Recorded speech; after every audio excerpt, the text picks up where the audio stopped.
నమస్కారం ఘంటారావానికి స్వాగతం. ముందుగా ప్రధాన అంశాలు.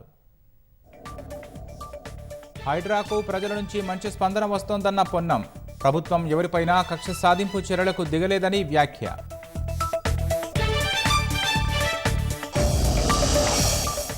డెంగీ మరణాలపై సమాచారం ఎందుకు దాస్తున్నారన్న కేటీఆర్. రాష్ట్రంలో ఆరోగ్య అత్యవసర పరిస్థితి ప్రకటించాలని డిమాండ్.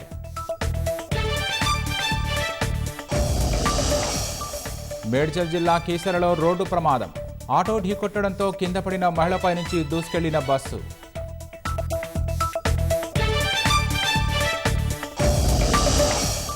పాలిగ్రాఫ్ పరీక్షలో నిందితుడు పొంతనలేని సమాధానాలు. ఆసుపత్రికి వెళ్లేసరికే వైద్యురాలు చనిపోయినట్లు సంజయ్ వెల్లడి.